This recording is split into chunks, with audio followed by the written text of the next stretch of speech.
for you. Islam. We got a real good one for you. Actually, Yeah. before you do that, Brother Yusuf, I know you saw the video. Before we bring the brother on, what do you get from when you watched it? Oh, first of all, when when you sent it to me, because there's so much just negative stuff about the prophet, I was already, antennas up when you sent it to me. So, because they, like my prophet said, they're working every scheme, Yeah. So I was already worried about it. So when I clicked on it, I, I said, I'm so waiting on The Hayden. right that Yeah. when it never came, I couldn't even enjoy it in the beginning. So right. So then once I started listening and I'm like, okay, there's no hate or at all, like zero. And then I'm starting to, hear the information that he's laying out and how he's explaining it from his point of view.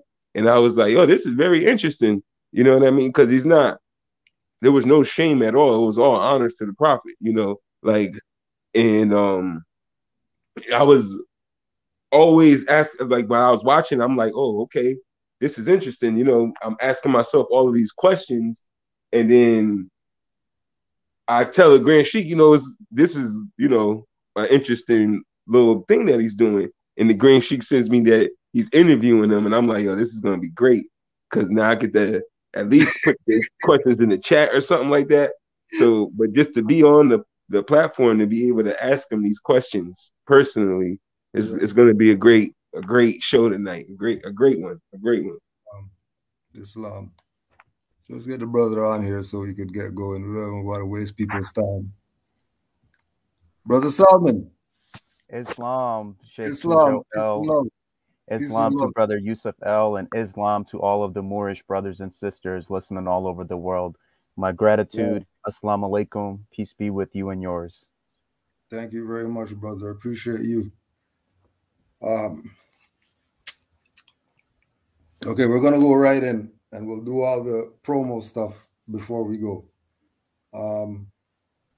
John Wick and the Moors. Just speak about John Wick and the Moors. What you got from it, your perspective. Sure, my brother and Sheikh. So first, I would like to make a disclaimer that myself, as a Mason and as a Sufi, I represent no grand lot statements or opinion. I represent myself as a free man. And this mission that I've been on as a Sufi and as a Muslim is to follow the teachings of the Prophet Muhammad, peace be upon him, and to basically unite the Ummah. So I saw nobody in the Masonic community was talking about the Moors.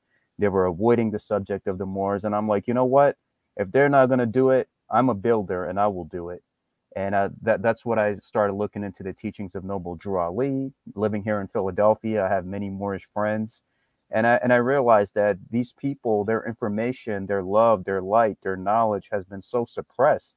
And that's where I came in to use my platform to try to teach people about Noble Drew Ali. And basically, it says in the Holy Quran, in the Arabic last two surah, in the Surah 2, last two verses, that Allah makes no distinction between any of the messengers. And it says that even after the time of the Prophet Muhammad, there will come teachers and prophets that will reiterate that same message to uplift the fallen state of mankind, including our brothers and sisters here in America who are in this fallen state, who had their identity stripped from them, who had all of their history stolen from them. So I am honored that Allah has chosen me to be amongst all of you as my peers, brothers and sisters, to basically follow my path of the Prophet Muhammad, to unite the Ummah, one Ummah, make everyone equal, and also to honor the message of Prophet Noble Drew Ali. Because in this short human life, my brothers and sisters, we get lost in titles and degrees, but we realize that no one is above or beneath one another. We're all brothers and sisters. And myself, I'm a Master Mason, Royal Arch Mason, 32nd degree. I've been through the shrine. So I've had that knowledge that's been given to me, and I'm going to use it for good. Because ultimately, whatever is given to you, if you use it for the right purposes, is given to you, and you use it for the right way, it's all beneficial for you. And Allah gives you that blessings. And that's where you find Allah is within your heart, as Noble Drew Ali teaches us. So now to answer your question about John Wick and the Moors. So John Wick is basically symbolized as a Mason. I mean, if you look at his suit, he's wearing the dark tie with the white shirt and the dark suit. And basically, he realizes that the hidden masters of the East are still prevalently there. Most people think about, okay, the Rothschilds and the Rockefellers. Those people are not the one running everything. There are still Moors, or those, the hidden masters or the hidden hand of the East, that still has a lot of power over the world. And myself, as a Sufi Muslim, I went to Pakistan, I went to different parts of the world, and I realized people think that it's these people running the show, but there are hidden masters in Africa and in the East that are basically have a big influence over how things work. So when John Wick goes as a Mason from the West to the East to get knowledge and to get the assassins to leave him alone, he finds knowledge with the Moorish elders. And where does he go? He goes to Morocco. And the Moroccan elder says, "My son, why have you been so lost from me? My son, Mason."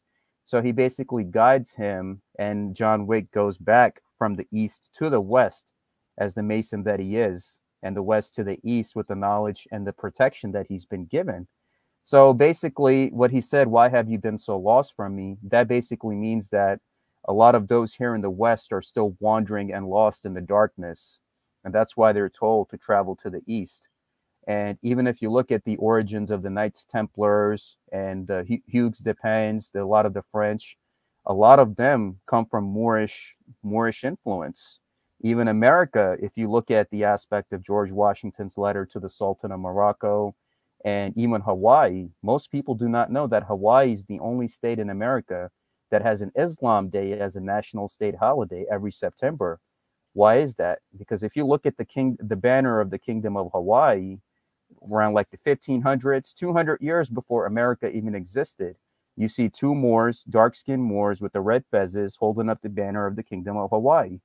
And their last king, King Kamehameha, was an Islamic shriner. So that basically shows you that don't tell anybody that you had no influence on these lands and you weren't here before anybody else. And that's the reason, even in Hawaii, if you look at the names of the roads, it has indigenous names. And if you look at all this history, it's all there. Even my home country, Pakistan, if you look at the language of Urdu, if you go to the Library of Congress, Urdu is classified as a Moorish language. You can look it up. And Victoria's Secret, that's Queen Victoria of England, who had a Moorish Muslim teacher that was guiding her and teaching her the sciences, teaching her all of this stuff.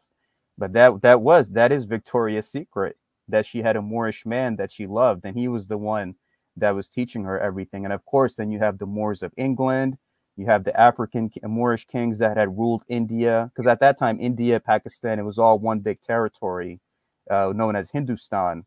So you had the Moors that were there, you had the Moors in England, you had Islam Day in Hawaii with the Moors here. Then you had John Wick, Hollywood. Of course, Hollywood shows you the truth.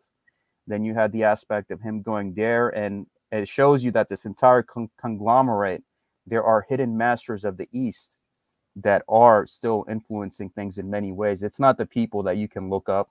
These are people you cannot Google. You don't know who they are. You don't know where they live. Those are the hidden masters of the East.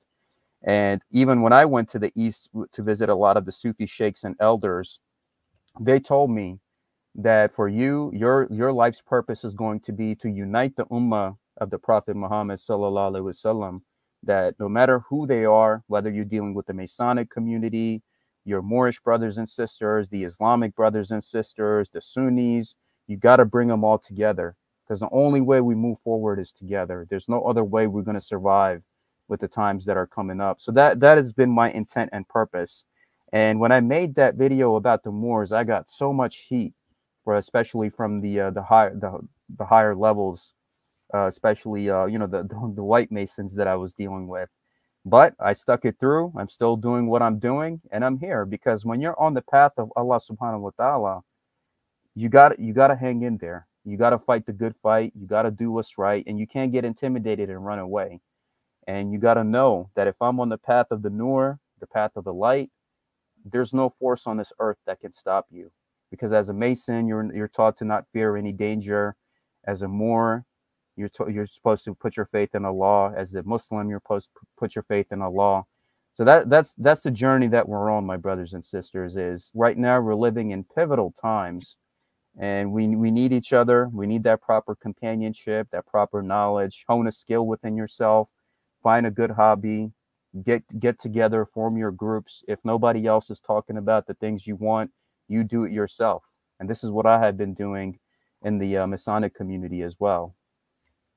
Islam. I want to say the honors to you for putting the left foot first, you know, and and trampling down the evil, which is the ignorance. And we look at it from the perspective of it's the ignorance of the teachings of Noble Drew Ali. The same way that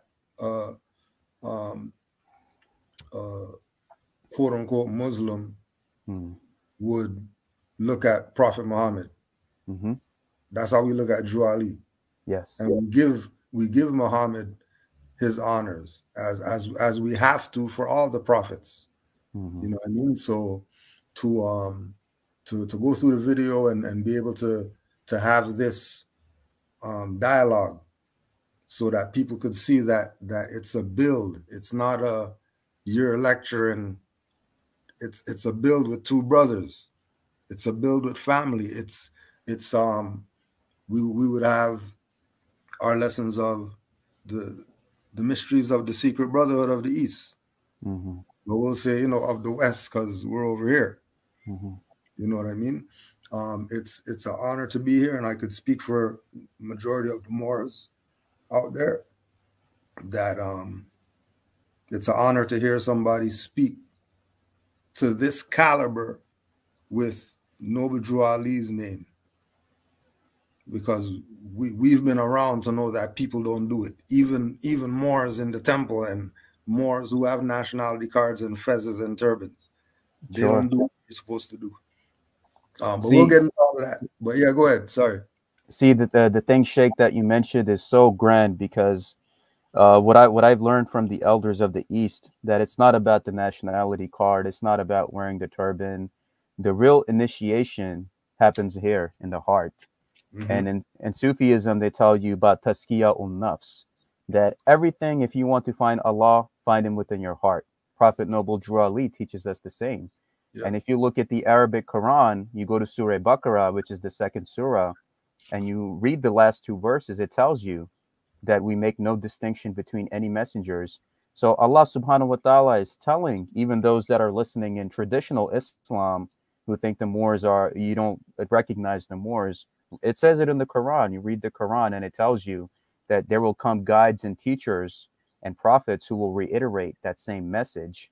And we're here to find Allah within our hearts, because if you're praying 5 times a day, you're a Moor, even if you have a nationality card, all that stuff. If your heart is not pure, the pureness of your heart, then your connection with the Most High is severed. You could do everything, but if you have ego, if you have enmity towards other and animosity towards others, none of that is going to work, because Allah is only connected to those that are of a pure heart, pure mind, pure soul. And that is the thing right now in these times. There is so much deception. And for my Moorish brothers and sisters that are listening, to know that I love you dearly. I fight for your cause, no matter what communities Allah has placed me in, whether it's with the traditional Muslims or Sufis or with the Masonic groups. I always make sure that the Moors were represented. Noble Drew Ali was represented. And it reminds me a lot of Jamal al-Afghani, who was referred to as the old man of the mountain. And he's also a Sufi master and a Mason.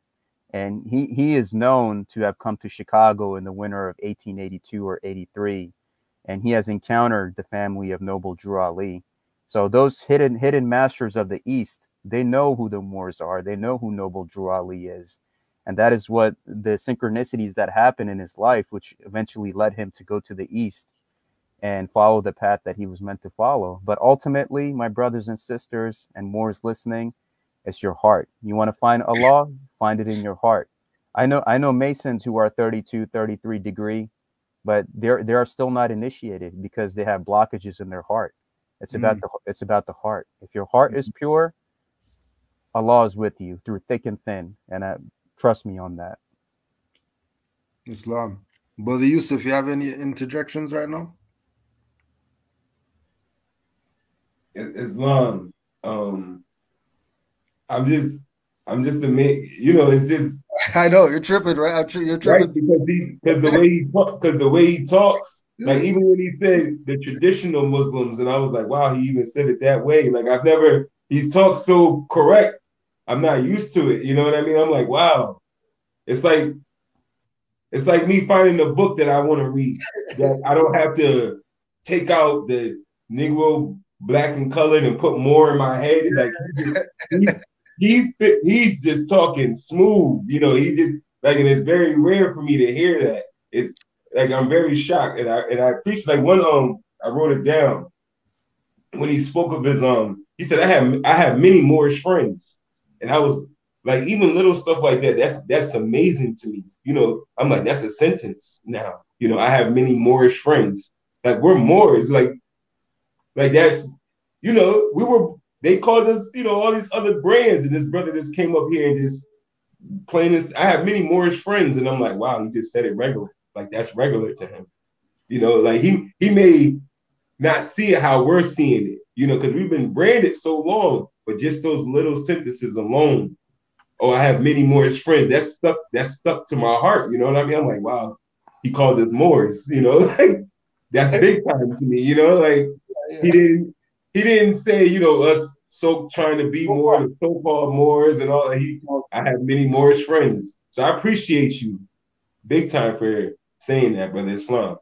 Islam, brother Yusuf. And it's interesting because if you go to Pakistan, and I went to some areas of Pakistan where you have the indigenous Moors that are still there, and those brothers and sisters are still living there peacefully, and you see their complexion. There, you see the brothers and sisters here in America. They've been so traumatized. They've been put through so much trauma in terms of what they've been put through, their history stolen, history revised. You are not black. You are a Moor. That's who you are. Most of the people outside of this country know who you are.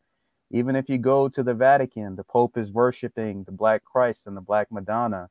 You go Yeah. to these different countries, the indigenous, I met indigenous Pakistani people.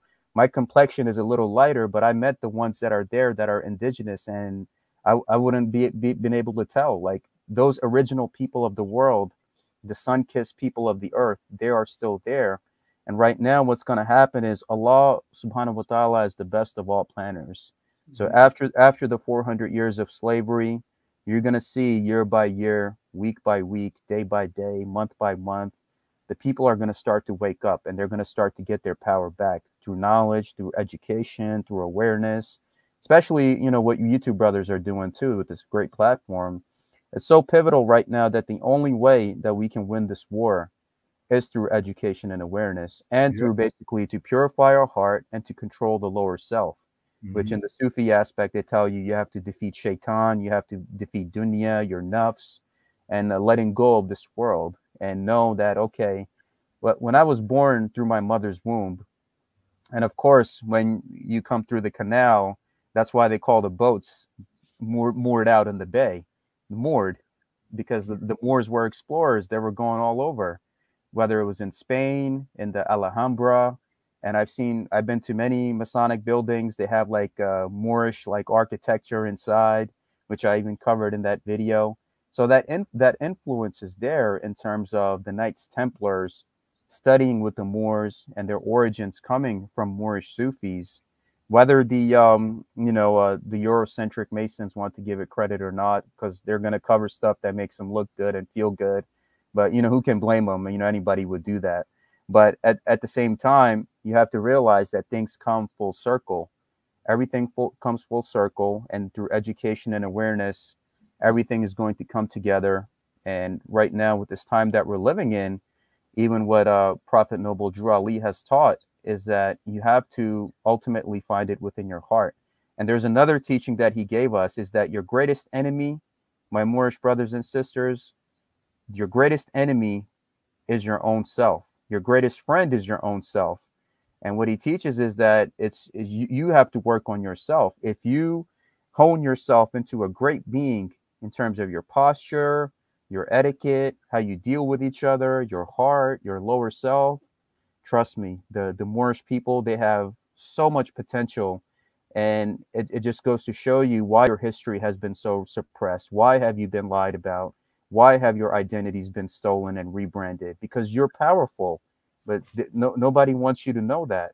You are powerful beings and builders of knowledge and architecture and empires. And that is your energy is basically what is feeding the system. Look at it this way. In America, if they removed all the Moors, let's say from the sports industries, from the music industries, from all of these different industries that they have, what is there left? That breaks down the entire house of cards. So realize your power. And another thing I want to stress is make sure that as men and women, you are coming together. Because Bismillah Rahman Rahim, if you look at the Rahman, is feminine and Rahim is masculine. So Allah subhanahu wa ta'ala is telling you Bismillah Rahman Rahim, the androgynous energy of Allah coming together. And why do you realize that in this country, why the Moorish woman has been put against the Moorish man has been divided from the Moorish woman, the kids have been divided, the father has been taken away from the family. So the Moorish man is the true widow's son because his father is not there. He's dealing with a system that's out there to get him, not teaching him the truth. Whatever he tries to do, he has to work 100 times as more harder, only to get half of what the other person has. So it's man, woman, and child. You got to come together, preserve your families. Preserve your families. Don't let any agendas divide you amongst each other, especially as a Moorish family, as a man, woman, and child. Preserve that bond of what it means to bring that Bismillah Rahman Rahim together and instill those values in your children, and they will do that for their children. And go to the aspects of education and awareness and follow what Noble Drew Ali taught you, is to find Allah within your heart and also to fight with your lower self and to uphold the values of fraternity, liberty, equality, the aspect of salvation through unity, friendship, even what you see in symbolized in the Moorish tenets. That it's important right now in these crazy times that we're living in. I see so much hurt and chaos, even here in Philadelphia, where the murder rate has even outdone Chicago in the last 2 years, and it hurts me a lot. And I talk to these people and I tell them, don't let these agendas divide you from each other. As a community, Allah put you on this planet and gave you life and brought all these teachers to you to guide you. And even in the Sufi tradition, it tells us that Allah is guiding us through each other. So all of us are being used as instruments for his will to guide Right. each other. So he speaks through all of us to guide us. And it's important that in the spiritual war that we're in, you stick together as a family, you honor each other, you don't let any divisions come inside of your home, whether it's a Moorish home or a Moorish temple, Moorish organization, and you stick with each other, you honor each other, you educate each other, and you realize, okay, these are my skills, this is who I am, this is what I stand for, this is the gift I have to give to the world, and you can build something beautiful. Because of course, the rest of the world knows who the Moors are, but it's the Moors here that don't know who they are. Mhm. That's real. You sort of touched on it. It's one of the questions that I had, which is, so I just want to scratch this one off. But going back a little bit, Mm. why is it that you think that the teachings are overlooked? The Druali teachings, the history of the Moors, with regard to the people classified as Negro, Black, Colored, African, or whatever. Yes, sir. So if you go back starting from 1492, because that's when all of this evil started occurring. But before that, if you go to basically Granada and if you go to Spain at the Alhambra, and that was the Renaissance. It was Islamic teachings, Moorish teachings that brought Europe from darkness into light. And if you look at the way even the college graduates in the West, they dress today with the Moorish Islamic clothing when with the cap and gown, that comes from the Moors. But if you look it up, they would say, oh, it comes from some Roman person. So of course, the only people that they want to give credit to are Romans and Greeks and nobody else. Of course, they discovered everything, and you see my sarcasm there because our Moorish brothers and sisters have contributed so much. And even Hollywood shows you the truth. The guy running the whole thing was a Moor in Morocco Yeah. who saved him and gave him the guidance and knowledge that he needed. And basically that's exactly what it is you have to find out, like all of these history books that we read about. So we're taught about all of these Holocaust and all of this stuff, but why are we never taught about King Leopold's genocide of the Congo and the Moors in Congo, what he did to them over rubber, where he was cutting off the ears and arms of little babies and little kids and putting them in front of their parents to traumatize them? Yeah. Why were we taught about that? Why aren't we taught about the Native Americans here who were genocided? And you are from here. You're not, when they tell you to go back to Africa, I mean, what did I mention about the Hawaii? Because Hawaii is the only state in America, nobody knows this, that has an Islam Day holiday. Every September, that's a national state holiday. And if you look at their banner, 200 years before America even existed, you had the Moors holding the flags of the banner of the Kingdom of Hawaii. So why aren't we taught about any of this? That you were already here. This is your land. The North Amexem Empire. It was all part of this one big conglomerate of Moors in Hindustan. There were the samurai Moors in Japan. They even depict that in Afro Samurai. So that energy, that melanin of the Moors and what they've contributed. Even if you look at the Prophet Muhammad, sallallahu alaihi wasallam, he was, if you go to Saudi Arabia, if you look at the dark-skinned Saudis that are there and the Arabs, the original ones before the imposters came, those are the original Arabs and of that time. So even if you look at Sheikh Amadou Bamba in Senegal, West Africa, I'm an initiate of that order in Senegal, West Africa. It's a Sufi order, and Sheikh Amadou Bamba, he's of that complexion, and he's a descendant of the Prophet Muhammad, peace be upon him. So what does that go to show you about all of this stuff that's been lied to you, that's been stolen from you? This whole system's been set up against you, where everywhere you go, you're seen as a threat, you're seen as an enemy. People lock their doors, they're scared of you, especially what Hollywood has done too, how they portrayed Moorish brothers and sisters, these different industries, how they degenerated the Moorish woman and how they divided the Moorish man and woman against each other to not act with each other in a higher self, but through the lower self.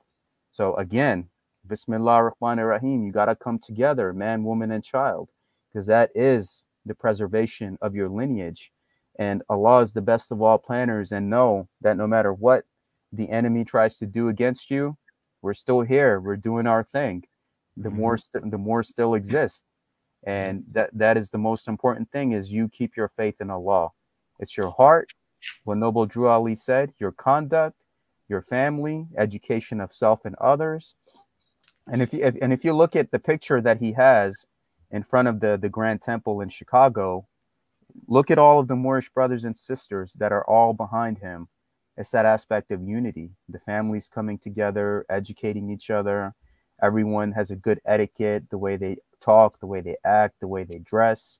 It's all about this conduct of you being this higher being and higher person. And the Moors are basically, those are the real Jedis. Because if you look at even Star Wars, they copied everything from Moorish science and Sufi science and all that stuff. If you look at the word El Jedi, that's in Arabic, that means master of the way. And the Moors are even depicted in Dragon Ball Z. If you look at Piccolo and all of these different characters. So look, even the Japanese know who you are. That's a Japanese anime in Dragon Ball Z. And they're showing you the Moors, and they show another dark-skinned Moor who's wearing the white turban with the crown. Opal, so, yeah. So see, that's what I'm saying. All of these other cultures and beings know who you are, but it's you have to find that within yourself. It's like, what they say about the cat people.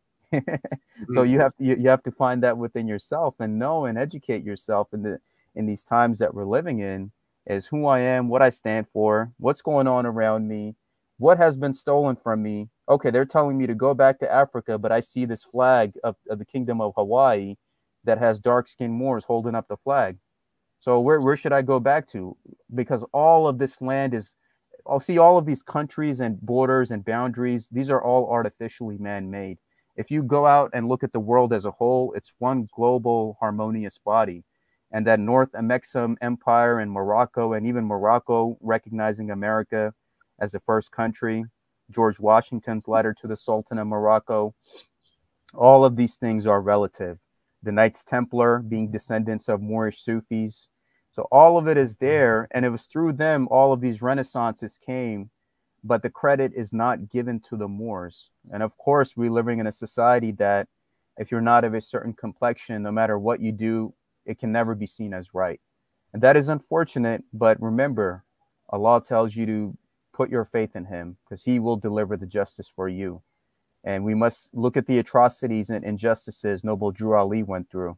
Look at the atrocities and injustices that the Prophet Muhammad, peace be upon him, all of them went through these trials and tribulations.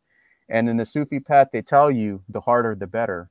So if Allah knows that there's a burden you can handle, he will put it on you. Yes. And if you look at the Matrix, who is symbolized as the mother of all creation in the Matrix?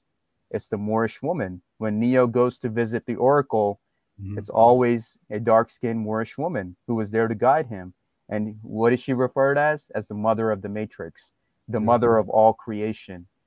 And that is what I have to tell my Moorish sisters. You have a big honor that's been given to you by Allah.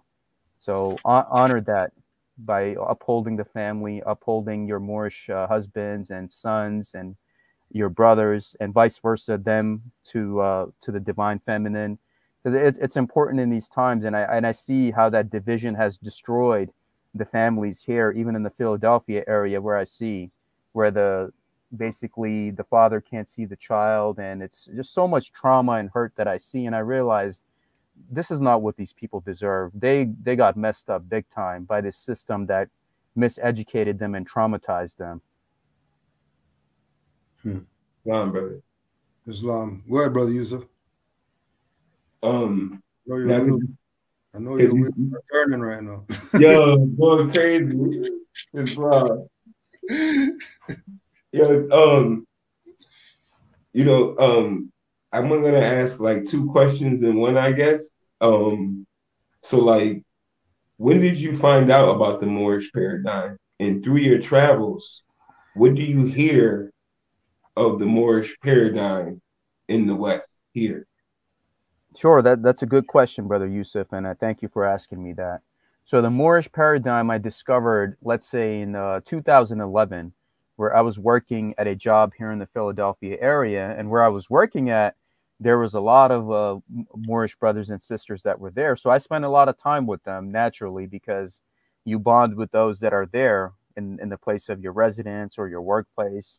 So I was able to learn from a lot of them. I attended a lot of their events, and some of those brothers and sisters are so powerful. I remember one of them, he could look at somebody and he would tell their whole life story. Like they were really in tune with spirit and really in tune with their skills and knowing about the law, about government, how to deal with those that were messing with them. So they were very astute people. So I took the time to sit down and learn from them. And I realized, you know what?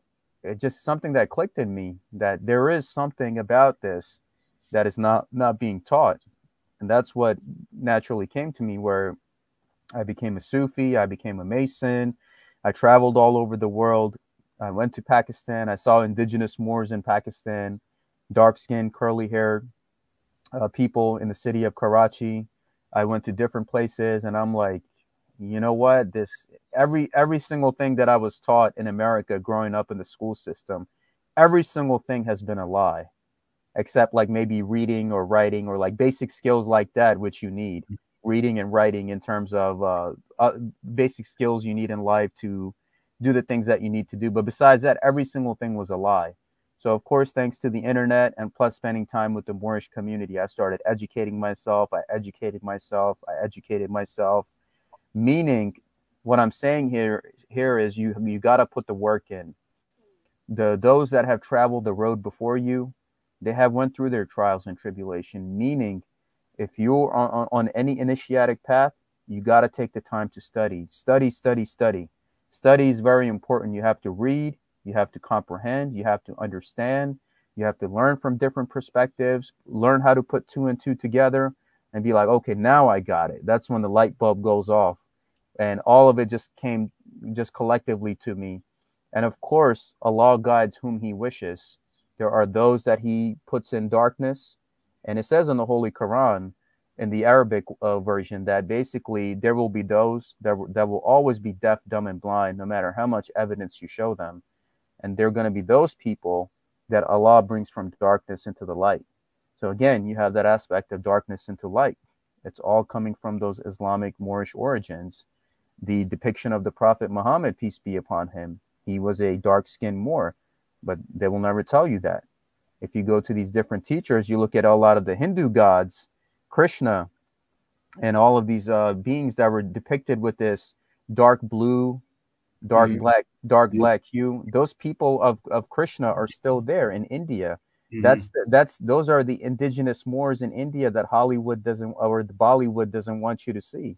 And even in Pakistan, I saw them, and I'm thinking like, everywhere I go, I see this. And in America, they've been rebranded in a certain way. They've been taught to hate each other in a certain way.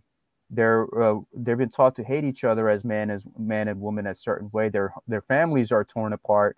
You have a justice system that doesn't favor them. You have an education system that's lying to them. Yeah. So it just made me realize that, okay, you know what? I got to do this video. And that's when I just like, I put it all together. I put the PowerPoint together and I just let loose on it. And I'm glad that whoever has watched it, I hope it has benefited you in some way. And I realized in this path, whatever you have to do, Allah will put that guidance in your heart. So it just came to me randomly one day that, you know what, go ahead, do this video. That's basically spirit of Allah telling me, go ahead, just do it. And when you get that intuition, when you get that fire inside of you, listen to that voice that does not speak. That's Allah speaking to you. When even in the book of Psalms in the Bible, it tells you, be still and know I am God. And in the Sufi path, it tells you just be silent, be still, listen to that voice, and use that to help yourself, help your families, help your communities, help your children in these times of chaos that we're living in, where there's lack of spiritual discipline, there's a lack of spiritual practice. So if you don't have any spiritual practice, please at least have like 30 to 40 minutes of some kind of a spiritual discipline or practice. Have the proper companionship with your Moorish brothers and sisters and families, and have a good hobby, have a good skill. Build your communities up. When you're building your communities up, nobody else is going to need to come from the outside to come and police your communities. Right. When you're building your communities, because the love that you have for your people, the outsider is not going to have that same love. So build your communities up and educate each other and follow the principles of Noble Drew Ali, what he said about fighting your lower self, finding Allah in your heart, and look how he brought the people together. And of course, anyone who brings people together, especially in this country, is seen as a threat. So, but if the numbers are large enough, how many people can they go after?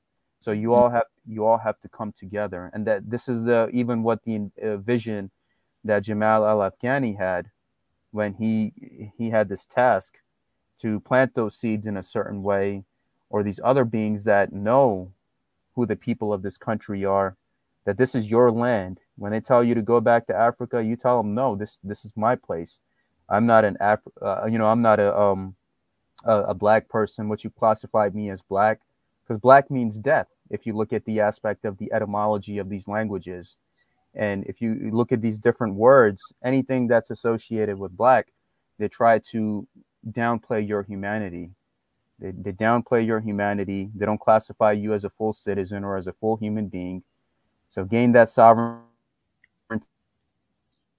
Oh, there they go. Oh, of course. There they go. Sure. There they go. There they go. Mm-hmm. Of course. Of course. Yeah. Too much flames. Too much. I should have turned my paper over. They must have seen my questions. They see my questions. Too much.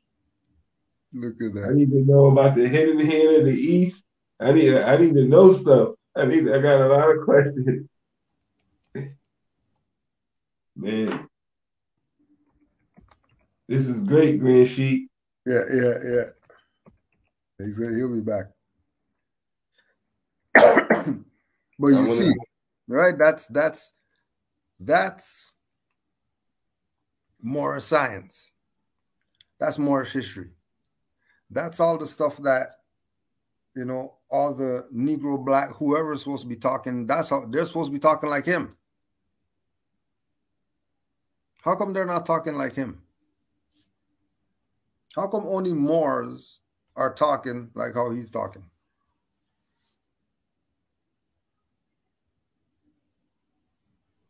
Only Moors talking like that? Telling you that you better study Noble Drew Ali's teachings. Yeah, there he is. He's back. Peace, bro. Islam. Yeah, we can hear you. See, the connection got interfered. They don't want me. We already know. We already know. We already know. We already know. It's interesting. This is a confirmation from Allah that our broadcast is being interfered by the enemy. So what I'm telling is very, very important, my brothers. That's how real it is. That's how real it is. I cannot stress this enough. Yeah, yeah. We're gonna go as long as we can to get this word out. Somebody had asked in the chat. So do you see so are you looking at Sufism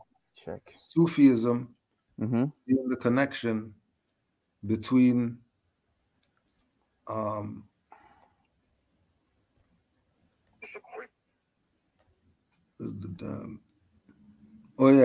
you see Sufism as the link between Masonry and Al-Islam? Yes, but hold on. And to add to that, is there a difference between Sufism and traditional Islam? Just to add on to that too, that because that's perfect. Just to add on to his question. I'm glad you asked that, Grand Sheik, because I was getting to that too. Yeah, I was getting because that's a perfect. If you ask your question again, and then how I put mine in there, if he can answer both of those, because that's key. Because tradition. Well, I'll let him go ahead. I'll let him, So the question to reiterate is, do you see Sufism as the link between Masonry and Al-Islam?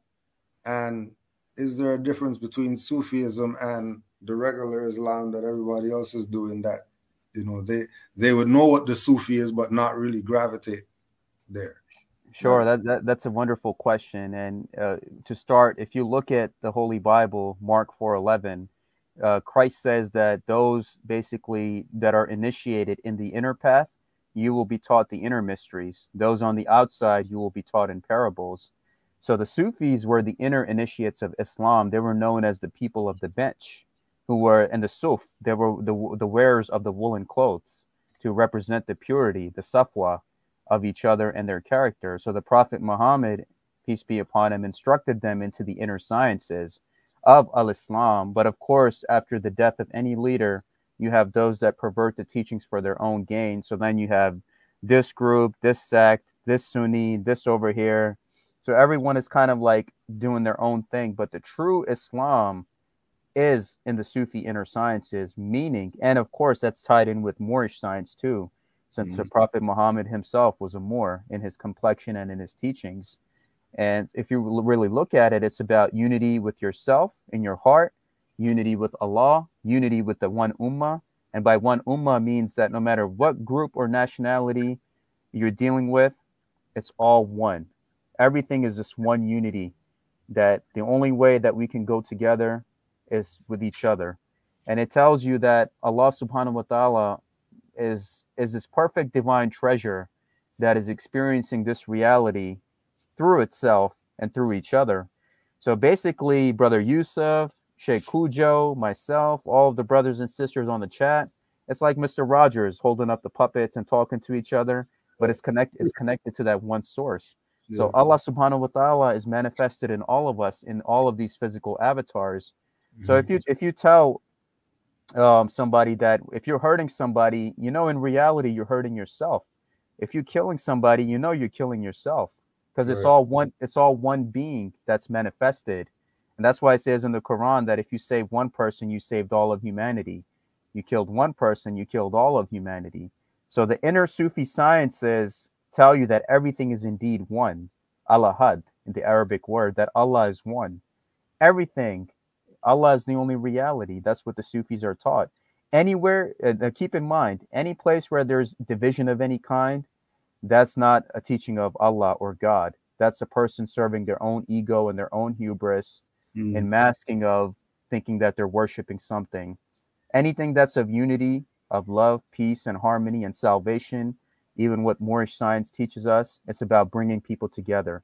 Anything that's promoting hatred or division of any kind in this Edomite society that we're living in, it's not of Allah. So keep that in mind, and basically realize that the agents of chaos come in all races, religions, and groups in the world, while the agents of light and goodness and love also come in all races, religions, groups of the world. So have that discernment, because right now these are pivotal times that we're living in, and we need to have that discernment on who's there to bring people together and who's there to cause division and chaos. And there is going to come a time when light is going to go against dark, but light is always destined to win. And that's what I tell my Moorish brothers and sisters, that no matter how many atrocities you've been put through, lied about, your identity stolen, the truth always comes out in the light. It does. Might take a year, 2 years, 5 years. Everything eventually comes out in the wash. Have faith in yourself, have faith in each other, and always stick to what Noble Drew Ali has taught all of you about the heart, about your lower self, and about sticking with each other, educating each other, and uplifting each other, and not dwelling into these chaotic ideas. Of course, all that is good too, the other stuff, but don't let it divide and destroy your communities, like nationalities or cards or all this other stuff. That I've seen it break friendships, and that does not serve the purpose, because Allah wants all of you to come together through love, unity, and understanding. And of course, the real nationality and initiation is in your heart. Islam. There was you were talking about in the video about the secret war with the Asiatics and the Western Brotherhood. Sure. And the connection to Noble Drew Ali's mission, because again, this is not for Moors like that, right? Like, we're gonna let you promote a book and all that stuff so they can go and get their studies on.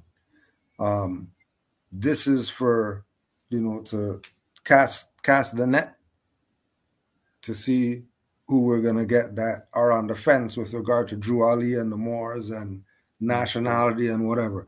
Moors already know where you're at, right? So we can go advanced, and you give our email, Moors can contact you, and you can build and do all that stuff.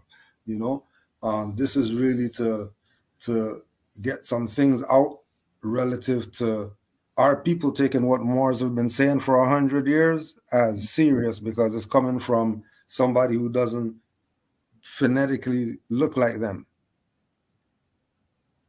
doesn't maybe have the same religion as them, but speaking just how Moors talk with regard to Noble Drew Ali, with regard to Moor science, with regard to the history of the Moors, and with regard to what our people have to do spiritually, to be able to for them to be free and have what everybody else has without having to, burn down police stations and lie down in the street and march and whatever, right? So with regard to Drew Ali's mission to be sent here to propagate this faith, and then him being the first one to do that. If you could just speak on his mission when he got here and its relation to the Sufi teachings. Of course, in the Sufi traditions, and thank you, Sheikh Kujo, because those points that you addressed are very important. So, in the Sufi tradition, they tell us that it was Jamal al-Afghani and his student Muhammad Abdu who were these part of these hidden masters of the East, and they also taught Madame Blavatsky, who refers to Jamal al-Afghani as Serapis Bey. So, a lot of these masters have precognitive visions of what's to come in the future, and they came, and I believe they interacted with the family of Noble Drew Ali to kind of like plant that seed in them so they can then pass it on to him, knowing that one day he would come to the East and be initiated and be given his mission to come back and guide the lost people here in the West who are wandering in darkness and bring them back to the East in terms of light, search, and knowledge. And that's basically what it is Noble Drew Ali was given this task. Of course, he had a divine mission that he had. It was to uplift the fallen status of his people, where he had to teach them that you're not Negroes, you're not from Africa, you're from here, and to uplift them in terms of their education, finding peace through unity, through salvation, through friendship, and uplifting each other through education. And it's basically to see the condition of the Moorish people in America right now, is that was Noble Drew Ali's mission. He was there to uplift the fallen state of mankind, as any teachers and guides before him or after him have done the same. Is in this reality, we're all walking each other home in this short human life, and we owe this love and light to one another. So Noble Drew Ali was given this initiation and task by the hidden masters of the East, as even shown in the John Wick movie, that they're still very much around today. And Hollywood showed you the truth when it was a Moor wearing the red turban who picked him up from the desert and put him on the horse and took him to the place where he could find his salvation through Islam. And that is how a lot of the Europeans came from darkness to light as well, is with the Moorish science and what the Moors had taught them.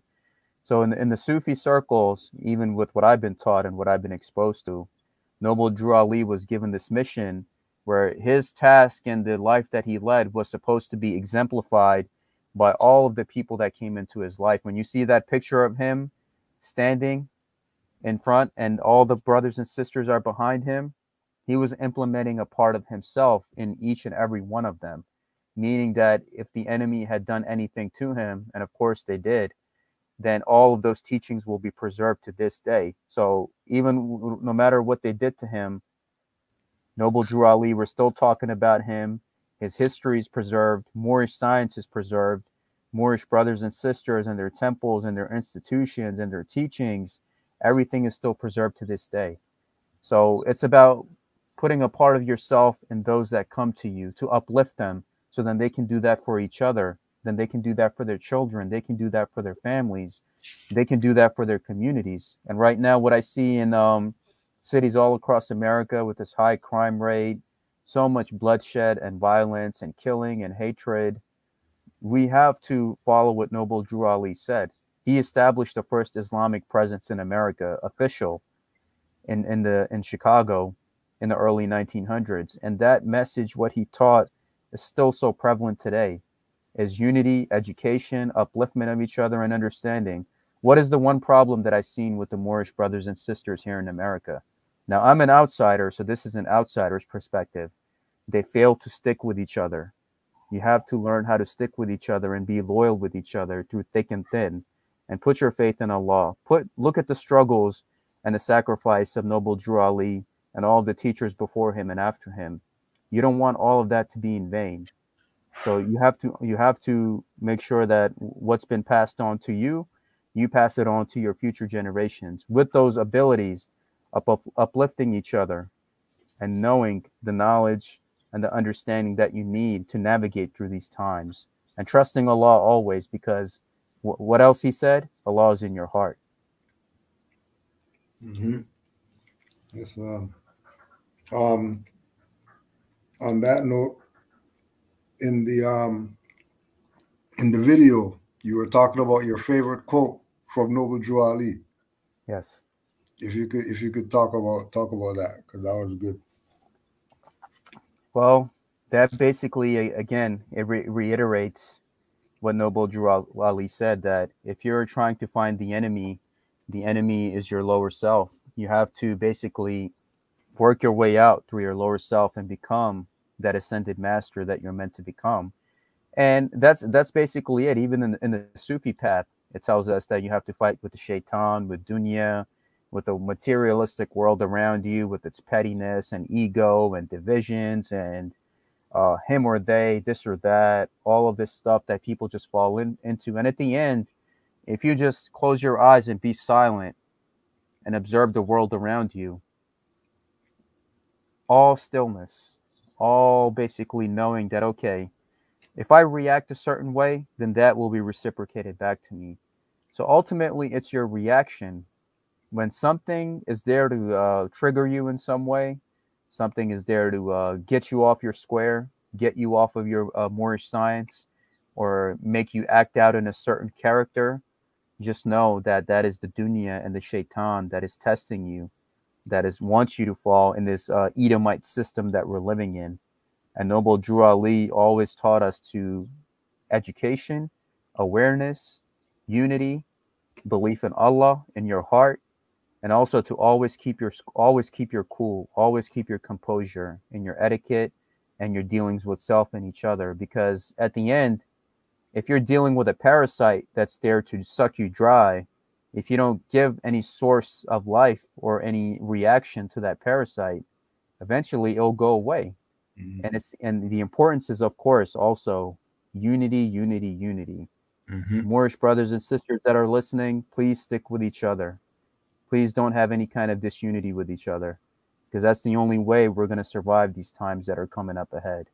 And reiterating the message, even in the Sufi Islam, of what the Prophet Muhammad sallallahu alaihi wasallam said: become one ummah, one Allah, one land.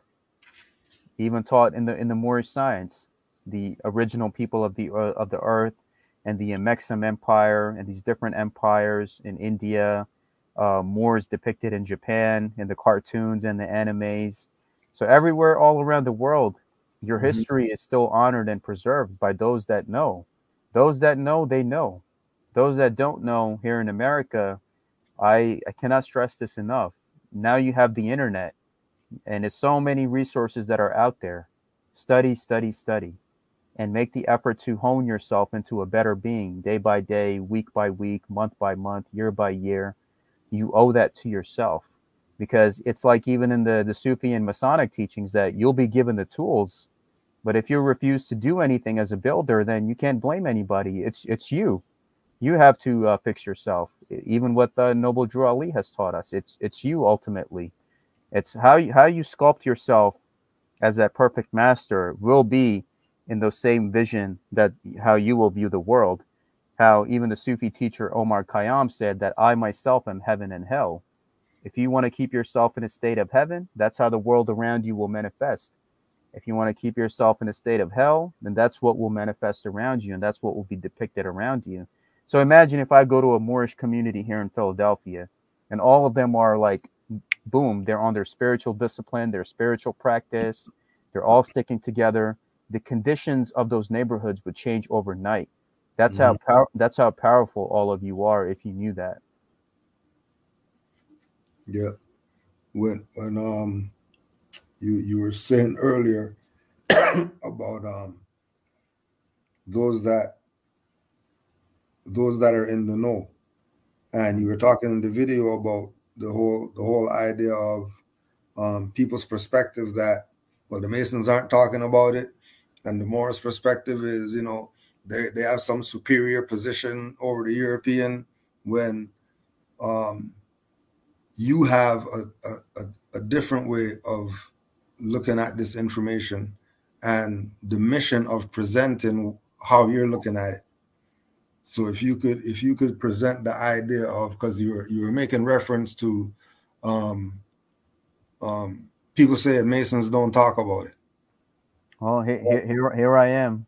Right. So the thing, my brothers and sisters, I have to tell you is that in my life, and Allah has given me the privilege to deal with all communities and groups of this world, good and bad exists everywhere. Good and bad exists everywhere. And it tells us in the Holy Quran that both good and evil come from Allah, but you must believe in destiny, meaning one cannot exist without the other. And that includes that same attribute manifested in his creation, meaning if you don't hone that darkness and light within yourself, and masculine and feminine, then you will go out of balance and you will fall apart. And what you see here is, even in the Masonic communities, it's not their fault. A lot of them are not being taught the true knowledge anyway. And recently, I had the privilege to be on an international Masonic platform with 1,000+ people watching at the same time. And I taught them, did you know about the Moors? Did you know about Hawaii? Did you know about George Washington's letter to the Sultan of Morocco? Did you know about this, that? So if nobody else is doing it, now so many Masons came to me and said, you opened my eyes. So basically, say that again, just in case they want to try to, they want to try that. You shouldn't be talking. What did those Masons say again? they said, you opened my eyes. And they can look at that presentation that I did. It was a 3-hour presentation that I did, and I broke it down step by step, that what, who, what, where, and why. And have had like the Knights Templar were in the Holy Lands. They studied with the Moors and the Sufis in their lodges, and they took that knowledge back from there back to Europe, and of course it got repackaged and rebranded as their own. But ultimately, a lot of it comes from Moorish and Islamic sciences. Mm-hmm. And that is the truth. Is if a lot of the brothers and sisters know that, what, I can't say that all Masons are bad, or I can't say that all Moors are bad. I can't say that all of these people are bad. There's good and bad that exist in all races, religions, and groups of the world. You must know that if somebody's there spreading hatred, disunity, or chaos of any kind, those people are not of Allah. Keep that in mind. I cannot stress that enough. There are those that wear the mask of religion or a title, but inside, a lot of them have like devilish schemes that they're up to. And one of my Sufi friends told me, he said, Sal, the real devils and demons are in the religious communities. And he was saying that you need to have that discernment, knowing that Allah does not teach the chaos, disunity, or hatred of any kind. What does even traditional Islam or Sufi Islam tell us? What was the mission of the Prophet Muhammad, peace be upon him? He came to perfect our characters, our adab. The word Arabic in adab means character. And he told everyone to become one ummah, which was even exemplified by Salahuddin in Jerusalem. When he protected Christian relics and he protected their churches, he allowed them safe passage in and out of Jerusalem. What did Noble Drew Ali teach us? Perfect your character, stand on your square, and be united, and pass that same teaching on to others through unity, through your character, through your understanding, through love, salvation, friendship. So all of these great teachers that Allah has sent to this world, they have all taught the same thing. But it's unfortunate that mankind still sinks lower and lower. And we cannot dwell into those stereotypes, thinking that, all Moors are like this, or all Muslims are like this, or all Masons are like this. That's not true. At the end, if Allah is manifested in each and every one of us, and if I know that in my heart, then how can I hate anybody else? Who am I at the end of the day? I'm just an extension of the Most High, doing his work as his instrument for however long I'm meant to be here. I could go to sleep. I could go to sleep right now and might not wake up. I have no guarantee. I have no guarantee, no matter how much money I have in my pocket. So at the end, who are we really? Or with our egos, with our hubris, looking down on each other, not being united with each other. And it tells us in the Sufi tradition that during the 5 daily prayers, the angel of death visits you each time. And each time Allah will tell him, no, only when I tell you to take him, you take him. And there was a story where there was a rich businessman and it was time for him to get collected. And he said, what about my wife, my kids, my money? I'm a big CEO. And he said, you can't take none of that with you. So he said, what can I take with me? He said, what good did you do for yourself and others? That's the only spiritual wealth that you can take with yourself. And the man started crying. He said, all the people that I lied to, I threw them under the bus. I cheated people in businesses and all that stuff. There is a price to pay. Any actions that you do in this life, he knows. He knows. And you don't get away with anything. Pardon the interjection. Pardon the interjection. But could you relate that to the package seller people and the trust people and the claim a house people and the individuals who are taking the Moorish paradigm and using it for opportunists, crazy amounts of finance and people not getting any remedy and all that stuff? Could you talk about what you just said relative to the people who are doing that in the Moorish community? Because that's another thing that we don't hear people talk about. People try to group Moors together. And what you did, which was key, is that you separated these people over here who are selling packages and stuff like that and not mixing them with the true and faithful Moors who are dealing with this how it's supposed to be demonstrated. See, Sheikh Kujo L, you just hit the nail right on the head, because a lot of these are the real dirty Moors we're talking about. So these are the people, anyone who's seeing the suffering of their communities and somebody comes to them, hey, please help me out. Like everything that, even with what Sheikh Kujo L has done on his YouTube channel, what I have done, it's all for free. So any of these people coming and offering you sovereignty packages or some kind of a spiritual service or setting up indigenous governments, because that's a new hustle these days too. And they're just there to get all of this money. Say that one again.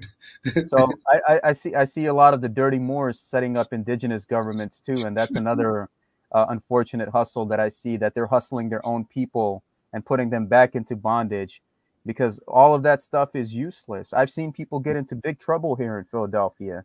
And I said, how much did you pay for that trust that individual made for you?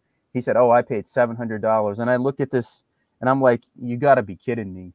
And it's absolutely crazy how much nastiness that they have gotten away with these fake indigenous governments and with this fake paperwork, with this fake trust. What does Noble Drew Ali tell you? Did he mention any of this stuff in the Holy Circle 7 Quran about trust and indigenous governments and any of that? And it's just like what the Sufis tell us. If it's not written in the Quran and if it's not in the Sunnah of the Prophet Muhammad, it's not valid. So for the Moors, if it's not in the teachings of Noble Drew Ali, written in the Holy Circle 7 Quran, then all of these people out there are using the teachings for their own manipulation and gain. And again, anyone that's exploiting you, like those fake gurus out here, anyone that's exploiting you financially, sexually, putting you in any kind of trouble, dividing you in any way, or manipulating you in any way, you got to be careful. Use your discernment. Because if you fail to use your discernment, that's not the fault of the Moors, or that's not Allah's fault. That's not Prophet Noble Drew Ali's fault. That's your fault. You got to know right from wrong and recognize somebody when they show you who they are. So, and this is somebody that's a Mason and a Muslim that's telling you this. And someone who they would tell you, oh, don't listen to those Masons and Muslims and those other people. So I'm your well-wisher. I'm telling you the truth. Yes, Brother Yusuf, I don't know if you got anything right now. Yeah, it's Islam. More is going in. I'm loving it, Gary Chief. I'm loving it. I know. I'm loving it. Islam. I know. In your video you spoke of, you coming out with this information and bumping into other Masons or whatnot who disagreed with you coming out, and I'm gonna tie that in too with what does your consanguinity or your family think about you coming out with this information as well? Oh, Islam. they're all behind me, and all praise is due to Allah, the Lord of the universe, Allah Subhanahu wa Taala. I thank you, and I tell every day, and I make this prayer, brother Yusuf and brother Kujo El, that every day when I get up in the morning, I tell Allah, use me as thy instrument, how you see fit. For however long I'm meant to be here, use me, O Allah, as thy vessel and as thy instrument. For however long of life I have left on this realm, to unite the people of what Prophet Muhammad, peace be upon him, instructed me, is unity, perfection of your character, and bringing all of the ummah together, whether it's Moors, Pakistanis, traditional Muslims, everyone. My family recognizes that about me, and they were like, "Yo, we're with you all the way." A lot of the Masons now, I opened up their eyes, and before they were hostile, it'd be like, "Yo, Sal, we're with you. You just keep doing what you're doing." And here I am, changing hearts and minds one day at a time. All praises due to Allah, and So we just got to keep doing what we're doing. And again, for my brothers and sisters, be mindful of the naysayers, be mindful of those that are selling you these fake packages and exploiting you in any way. The real initiation and nationality happens in your heart. Everything is in the heart. That is where Allah is. That is where your true initiation is. That is where the true nationality is. Because once you come in the know, who can take that away from you? that's so real. Um, oh, in your research or in the um, in the teachings that they don't want to put out there, Hmm. have you heard of America being known as Morocco? Sure, that's absolutely right, because that is the whole reason why George Washington wrote that letter to the Sultan of Morocco, because it was his imperial majesty that gave them dominion over these realms. And if you look at the banner of the Kingdom of Hawaii from the 1500s, way before America even existed as an entity, you have Moors depicted on these flags and on these maps. And a lot of these maps and flags have been scrubbed. So you really got to find out and find the true authentic source. If you look at the old scrolls, if you look up those old maps, and if you look at all of these things, you'll see Granada depicted on a map. You'll see a Moor depicted on a flag. You'll see somebody with the red fez. Even if you look at the U.S. Army logo, you have the Phrygian cap, which is the symbolism of freedom, the Moorish cap. So even on the symbol of the U.S. Army, you have a Moorish cap on there, the red fez. So all of this history is right in plain sight, but you just need the eyes and ears to see it and recognize it. Like so many people don't even know that Hawaii is the only state to have an Islam day. Did you know why? Because Kingdom of Hawaii was ran by Moors. That is the truth, but you're never taught about that. And that is exactly the truth. I mean, if you look at the indigenous Hawaiians, Moors, so much of the history you see here, especially here in Philadelphia where I'm at, it's so much Moorish history here. And if you go all over the world, in my home country, everywhere you go, if you got the eyes to see it, and if Allah wants to show it to you, you'll see it. Islam. You made reference to reference to um, chipping away at the rough ashlar, Mm-hmm. and that related to uplifting fallen humanity, Yes, sir. and the Masons having a certain obligation with regard to humanity, and the Moors having a relation to that. If you could speak on that relation. Oh, of course. I mean, if you look at the Kaaba, if you look at the holy Kaaba in the holy city of Mecca in the east, Abraham was given the tools by Allah to construct the house of God. So what Masons do, they lay the cornerstone of the temple. Abraham laid the cornerstone of that temple in the Kaaba. And inside of it, most people don't know what's inside of the Kaaba. You have the pillars and the altar, right? And the Kaaba is built as with the perfect stones. And the Muslims go around that altar when they do the Hajj and the Umrah. And that's when they get their true initiation. The Mason does the same. And I even mentioned this on a Masonic broadcast 2 days ago. So this is exact truth. So what the Mason does, he perfects his ashlar. Basically, you are the temple. Surah 50 of the Holy Quran tells you that Allah is closer to you than your jugular vein. Yeah. Prophet Noble Drew Ali tells you, you want to find Allah, find him within your heart. You are that divinity in manifestation, experiencing this reality through itself and through each other. And what Ibn Arabi and the Sufi masters, Baba Muhayyiddin, all of them say that only Allah can worship Allah. And it's many of the hadiths, if you read it, it says that Allah says that if you would visit a sick person, you have actually visited me. So if you can put all of this together and realize what is going on here. Yeah. So it's all of us are part of that one being. And all of us basically have to realize is that you are that perfect being.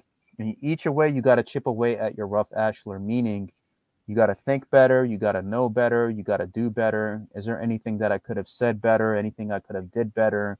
Is there anything that I could have done with my family better? Is there anybody that I need to put down my ego and apologize to? Knowing each day could be your last day. Every day with each breath you draw, your life is getting shorter and shorter and shorter. What is the reality at the end? You get buried. I go by this graveyard and I see, okay, all the egos, all the hatred, all the chaos, all the divisions. And at the end, they're all buried. And you just hear the stillness, this Yeah. silence, this coldness.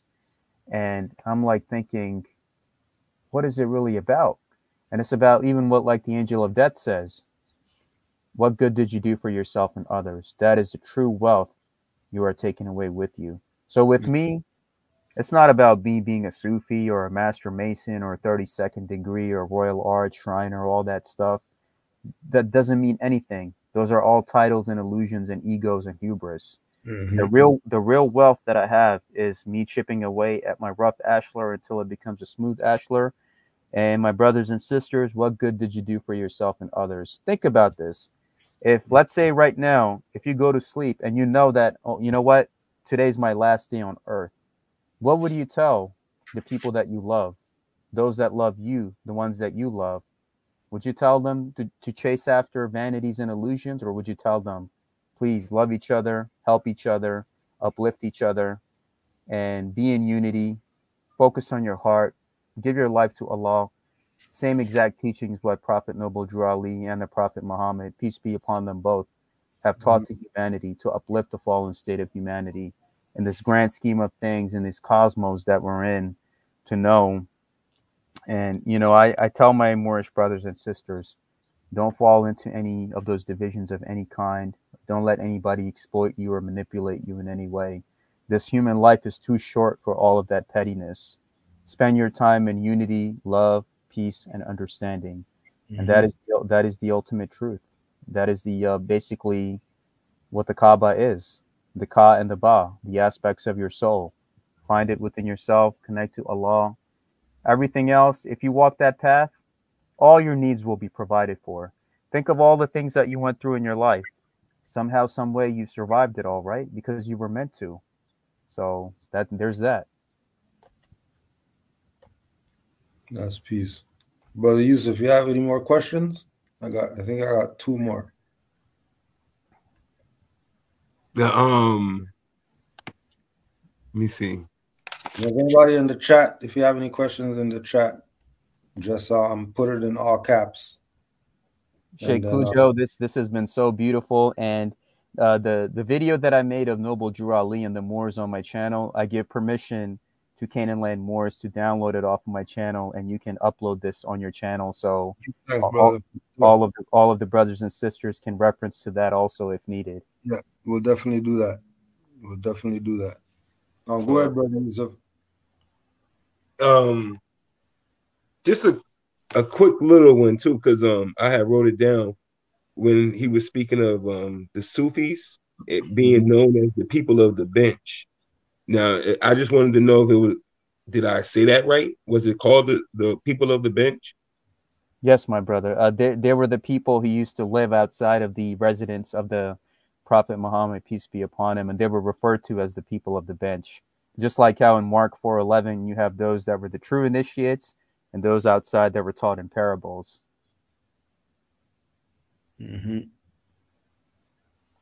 I just So wanted the, to. so the Sufis are basically, even if you look at the Masons, the Knights Templars, if you see their hats, you see the wool on top of their hats. Mm-hmm. So the wool represents Suf, or the wearers of Sufia, the wearers of the Suf, the woolen clothed ones, and that represented the pure prophets and philosophers of that time that were walking in those garbs. So even if you look at the Knights Templars and the wool on top of their hats, they're paying tribute to the Sufis. And we know what's funny is that the Moors don't know this. Many of the Masons don't even know this. And so many people don't know this. It's about education. If you know what's up, and if you have the eyes to see it, you'd be like, oh yeah, this is it.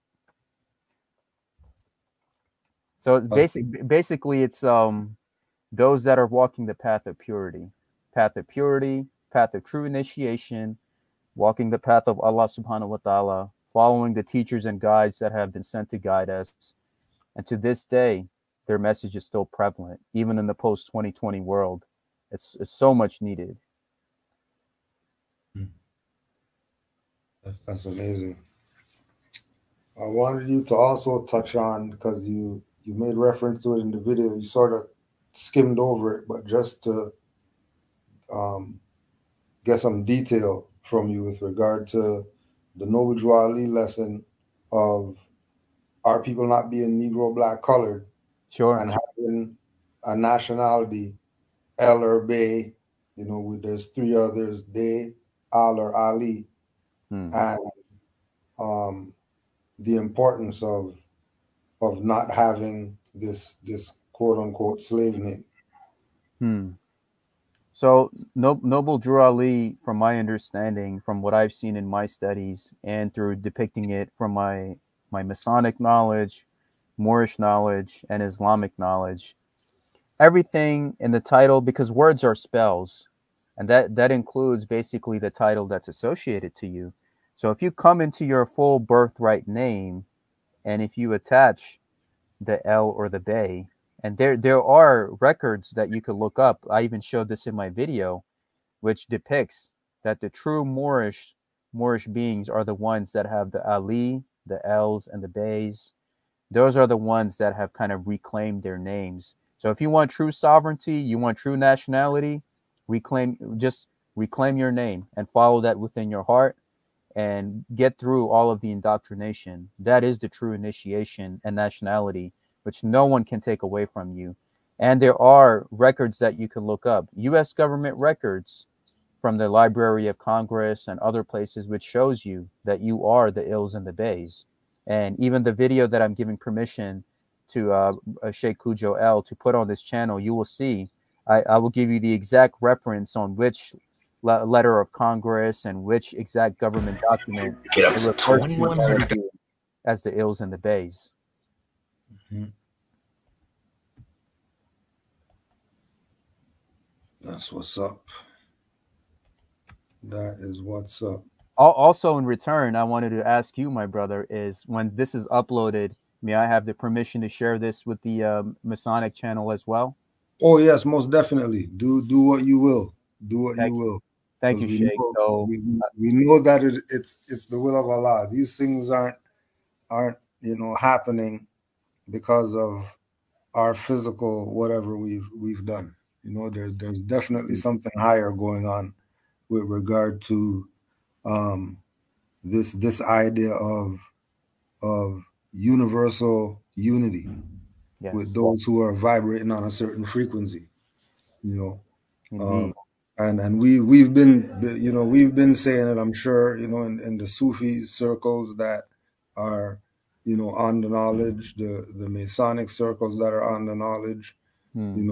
The message has been getting around that there's a certain vibration that you have to be at to really get what it's about. Getting out of the lower self into the higher self, getting from the low road to the high road, and walking the path of the ones that we would say are the prophets and the messengers and whatever else, because we they came to let us be better versions of them. you know, and do greater things that they were even said to be doing.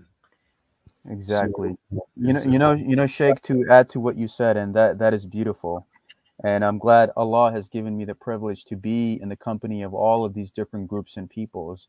mhm, And I realize that those that don't know, it's not that they're bad or they're evil or they're hiding something from you. They don't know because they were never taught. They kind of grew up in the same system and were indoctrinated in many of the same lies and divisions and chaos. So it's like what Masons tell me: thank you for teaching this. You opened my eyes. What a lot of the Moors tell me: oh, now I realize that not all Muslims or Masons are the same. So it just goes back to my original subject, that ignorance, good, bad, evil, it exists in all races, religions, and communities in the world. So if you look at the teachings, what these messengers and prophets have emphasized is to perfect your character, find Allah within your heart, and become in unison with one another. It does not get more simpler than that. That is something no one can take away from you. That is your birthright. That is your nationality. That is your unity, and that is your initiation. mhm, mhm. Someone asked in the chat, what is known about treaties, I guess, with regard to the schools or the frames of mind or whatever outside of the Moorish paradigm. Um, how, Mhm. how are treaties looked at to them, or is that not even really relevant as far as in the teachings? Honestly, with what I've seen with treaties outside of the Moorish paradigm, majority of the people in the world, even going outside of America, they know who the Moors are, what their identity is, what they've done. So there is no need for them to look at any treaties or to give any other further relevance because they know already. So Mm-hmm. once you know, you know, and that's basically it. I mean, if you look at Japan, you have the Dragon Ball Z. They're depicting the Moors in there. You have Afro samurai. You go to India and Pakistan, you have the African kings that they talk about that ruled Hindustan. You go to these different places, the Moors of England. Even in the Assassin's Creed video game and the new one, they show this Yeah. Moorish young man that's there in the village that's helping set up the trade and helping set up the commerce of the land because of the kings or the Moors of England, what they refer to as the Black Knight. So all of that stuff is there. The history is there. The people know it's there. So, of course, the treaties are there too, but outside of the Moorish paradigm, they recognize the truth and they don't look at the treaties, like from my personal view, from what I've observed in my travels. Sure. um, um, um, I think the last one that we had was the Moorish influence Hmm. in in Freemasonry, Sufism, and the idea you also made reference to um, the learning to love instead of hate, because why would why would the Moors teach the Europeans if they hated them? Right. Exactly. So Exactly. yeah, just to talk on the Moorish influence in your studies, the impact of the Moorish influence, but relative to Freemasonry and Sufism, and then um, if you can tie in the learn to love instead of hate message. Thank you, Sheikh. And that is so important because if you look at the aspects of the original mother, which is even depicted in the Matrix, it is a Moorish woman. If you look pictures of white babies that the Moorish woman is breastfeeding with her own milk, that is the aspect of true love. That true love that it was even passed on into the different schools of knowledges and even thoughts, and those aspects of love and unison. So the influences that the Moors have had upon Freemasonry, of course, it goes upon what they taught to the Knights Templar. Even Hugh de Pines, whose grandfather was a Moorish Sufi, and supposedly they took that knowledge, and when their order was disbanded in France, and of course, what was the day that they were persecuted on? On a Friday, which is a holy day for Muslims.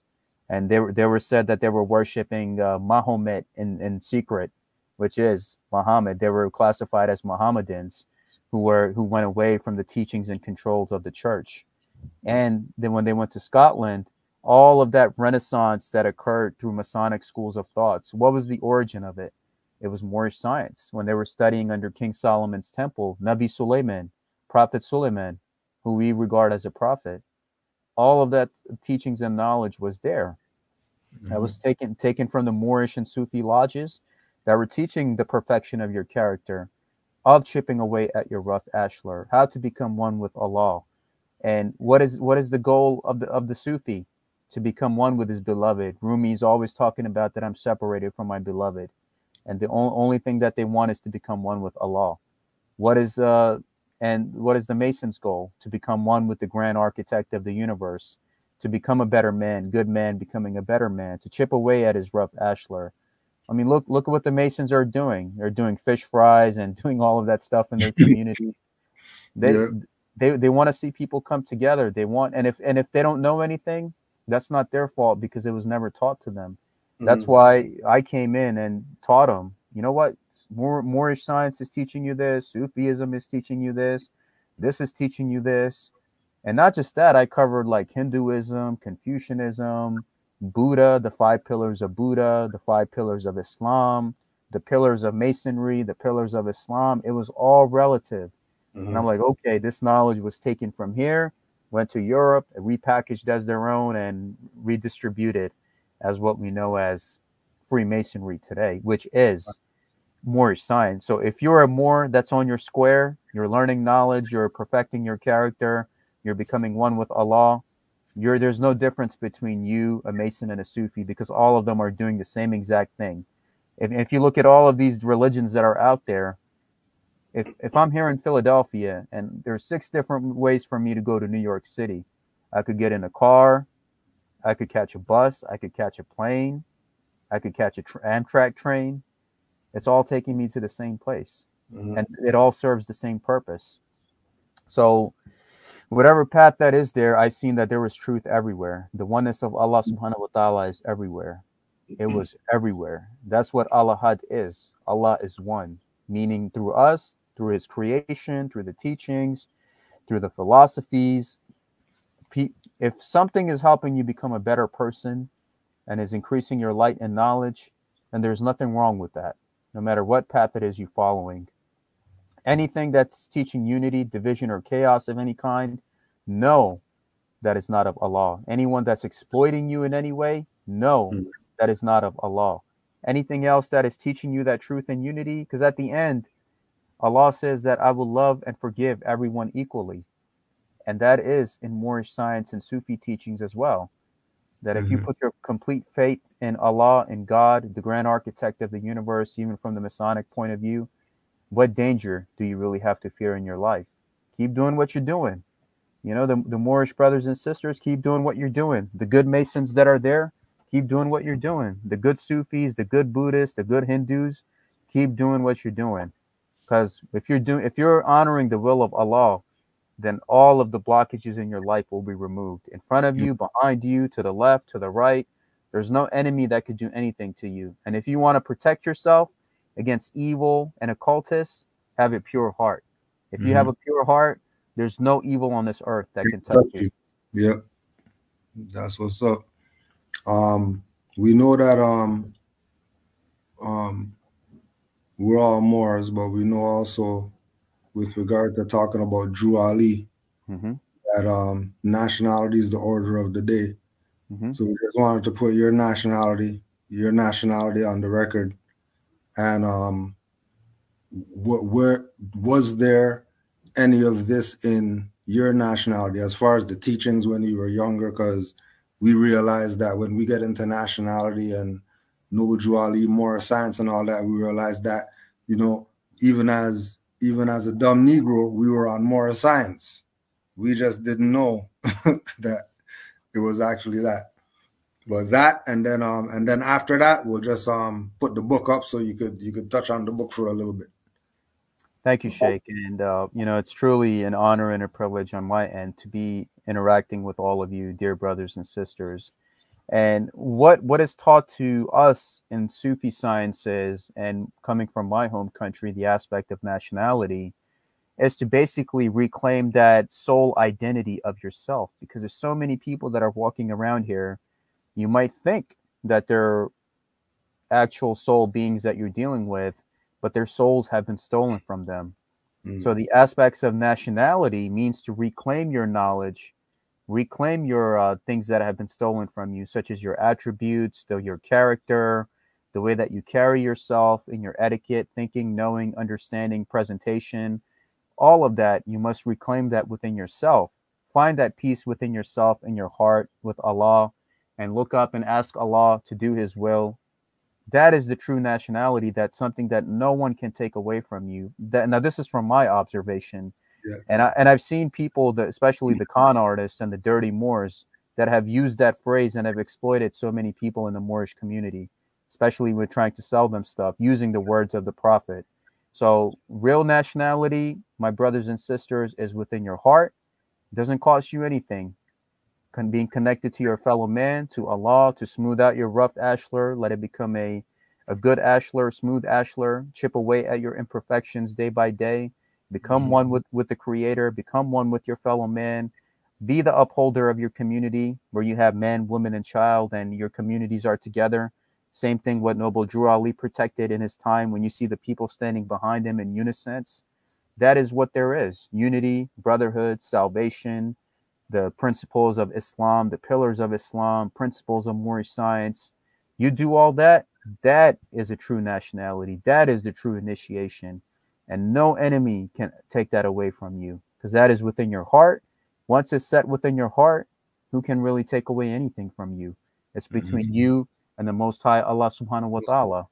That is the exact truth. Someone asked in the chat, more science is earth culture, the sciences, 7 liberal arts, maternal, etc. How is it the same as a fraternal organization where the oath is to the order and to the brotherhood? Well, it's basically it's to God. Everything is about God, for God, and by God. So even if you look at the aspects of oaths and all that other stuff, it's you. It's all you, because sometimes you think that you chosen the path, but the path has kind of chosen you. And there are those people that think that, oh, I did this, I did that. You were being divinely guided by Allah. So whether your path led you to here, it led you to this place or that place, it says in the Holy Quran that Allah brings from darkness to light whom He wishes. Right? What are all of these fraternal organizations saying? A good man becoming a better man and coming from darkness to light, right? If you look at the Kaaba in the holy city of Mecca, you see the Muslim brothers wearing the white cloth, right? They're going around the altar, and inside of the Kaaba, there's an altar and the pillars. You're going around the altars and you're getting initiated. Same thing in Masonry. You wear the white, innocent lambskin of a master mason. You're going around. It's the same exact thing. It's teaching you the principles of the human life, that you will have all of these aspects, that you must pursue knowledge, strive to become a better human being, pursue the liberal arts, as even the liberal arts and astronomy and the sciences were passed on to the Europeans. You look at all of this name of the stars, they're all Arabic names, because that comes from Moorish and Sufi sciences of those areas. And the Moors, they knew Latin, they knew how to speak Arabic, they knew all of these different things that they then passed on to others, and how all of these renaissances took place. So it's important you know that whatever it is you're doing, do the right thing. Don't have any hate or contempt in your heart for anybody. Once you get past that phase in your life, it's going to be nothing but blessings, blessings, blessings, and more good stuff coming your way. And no power on this earth can touch you. The greatest weapon that you could have and the greatest asset you could have is your heart. Noble Drew Ali said it time and time again. You want Allah? He's in your heart. That's it. Just like what Rumi said, that I tried to find Allah at the mosque, I tried to find Him at the temple, I tried to find Him at the synagogue, at the church, but He was inside of me the whole time. It does not get more simpler than that. And avoid anything that causes hatred, unity, and division. My brothers and sisters, I cannot stress that enough. Please, I'm begging you to listen to what I have said. Ashe.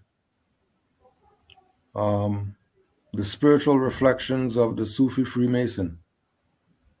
I got I put in my order today, so put it out there to the Moors to make sure they support, because you know, you already know, based on what was presented today, you already know. Thank you, You know, Sheikh Kujo it's, El. And it's of not, course, yeah, it's uh, not debatable. You indeed, already know indeed, what's up. indeed. And you know, it's interesting because we're all on this path together, and Allah is using us how He sees fit. So, and I thank you, and I, of course, I give you permission to use any video that I depicted the Moors on my YouTube channel, Canaanland Moors, and yourself as Sheikh Kujo El. You have my permission on the record to put all of it on your channel so the brothers and sisters can get more light. And of course, I thank you for supporting my book, leaving me a good review, supporting my work, allowing me to be here, and in return, allowing me to share this transmission with my Mason brothers. So in this way, we're helping each other. Where Right. we're educating, I'm educating the people on my side. There's people being educated on this side. So there's building going on everywhere as the Mhm. builders and the believers that we are. And as all praises again is due to Allah, I am no one. I'm just somebody. I'm gonna go to sleep. I don't know if I'll wake up tomorrow. And we go from dust to dust. At the end, I'm gonna be put in the ground just like anybody else. So I'm Mhm. not claiming to be anybody. I'm nobody. I'm just here to do Allah's work with whatever time He has granted me. And there's that. And could you touch on I don't know, just pick somewhere in the book just to inspire the readers, you know, as to why they should go pick this up. Yes, that's definitely right. So there's a part that I depicted in the book, which is called "What is the Meaning of Life?" and that is in my journal entry section in there. And in the meaning of life, I explained that what is the purpose of life? Did you just come here in this life to pay bills, pay taxes, and die? What is it? What were you sent here to do? You were here to uplift each other. You were here to help each other. You were here to love each other. You were walking each other home as a manifestation of the Creator, that perfect divine treasure that wants to understand itself and through each of you. So love each other, guide each other, help each other, and it's not about the titles or degrees or having a PhD or a 33 next to your name or having something next to your name. None of that means anything when you go from dust to dust. And when you come out of your mother's womb naked and empty, that's the same way you're going to go when the time comes. But what you do take away with you, which makes you a real millionaire and billionaire in the eyes of Allah, what good did you do for yourself and others? Everything else you will leave behind. When you accept that reality that one day you're going to die, and that's the only thing you're going to take with you, all of the pettiness of this world and materialism and Hmm. divisions and chaos will leave your heart, mind, body, and soul. And you will be a being that will fulfill its purpose. You will be protected, and all of your needs will be provided for. And trust me, you will get through everything because He is all merciful and all forgiving. Islam. Um, I don't know if you have any closing remarks. Well, Yeah. again, thank you to Sheikh Kujo El, to Canaanland Moors, and again, I give them rights to download the video off of my channel that I did on Noble Drew Ali, put it on this channel. I thank you all for allowing me to do the same with this transmission, supporting my work, leaving me a good review, because that's what helps me also to spread the message out there. Mhm. And just basically every single thing that I mentioned in this 2 hour show, from start to finish, including in my Noble Drew Ali video, please, if today was my last day on earth, everything that I told you, take it as my last message and take it seriously and implement it. Because there comes a time where you're also studying in Moorish science, or your Masonic studies or Sufi studies, but there also comes a time where there's the application process. So if you're just studying and you're not having time to apply those teachings, in your life and with each other, through your family, your loved ones, through your endeavors, then all of that can be useless too. So spend time not just studying, but finding that balance of, okay, now I have the knowledge. How do I start the application process? So, every single thing that I said, please, my brothers and sisters, take it seriously. I love you all dearly. And I pray that Allah subhanahu wa ta'ala in his infinite mercy blesses all of you and yours for these challenging times that are still yet ahead of us. If you purify your hearts and if you stick with each other, all storms do pass eventually. And we keep on keeping on. Islam. Give thanks, brother. And I'll say for brother Yusuf as well, because I know he had to probably take off with the home obligations.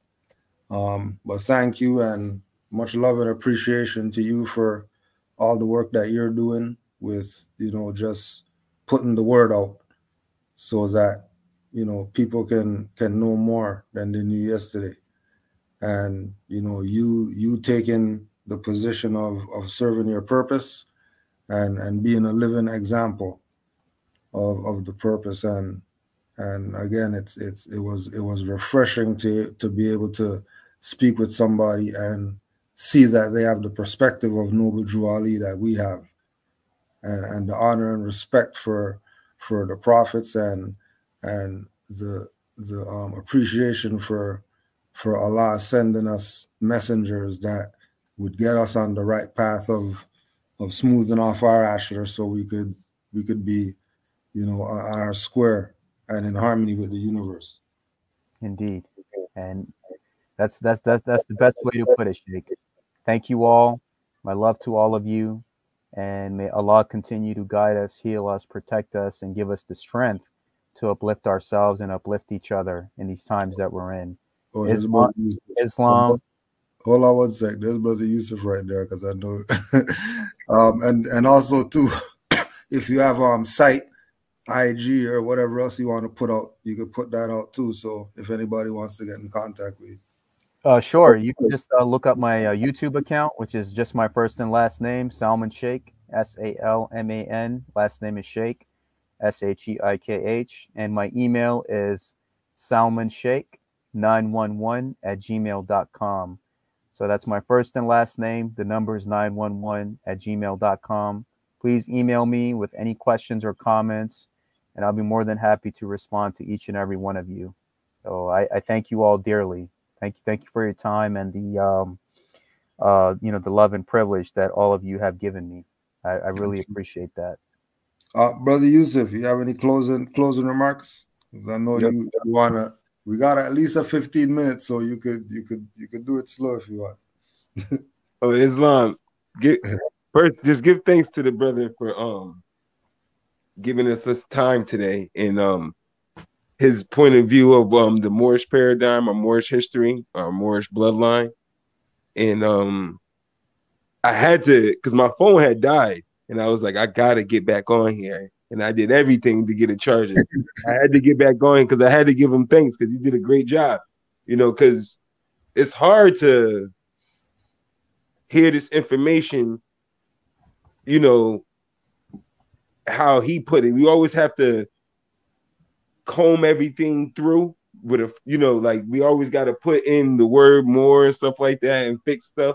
But the brother had really laid it out like with a lot of information, and then it coming from someone else who doesn't so-called look like us. Yeah. It even makes it even better for those who just coming into this information. But I have to add on, because the brother, he just kept repeating everything through the heart, being pure and whatnot, and he just kept putting a lot of emphasis on that. And it reminded me that, because Moors, we've been, saying this a lot, but the prophet said it too, the fact that this is a divine and national movement, because it just kept on reminding me about that part. Like, this is divine first. And he just kept on saying it over and over again. And like, it's a divine thing, because that's what we always push. Like, when we always say Moors, talking about all that Moorish stuff don't work and all of that stuff, but it was what were you in your heart? What would the purity part? And I'm glad that he put a lot of emphasis on that to let people know that it's not that paperwork that's gonna save you. It's what's in your heart, the pure. You know what? That's what's gonna help you at the end of the day. And they went right back to what the prophet teaches. This is a divine and national movement. It's divine first. So Islam to him for pointing that out and putting a lot, the whole entire 2 hours, he just kept on putting emphasis on everything's the heart. So Islam, and give thanks for that. Islam, Brother Yusuf.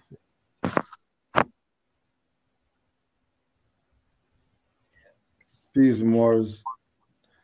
Well, we'll get that upload up, but give thanks again. Give thanks.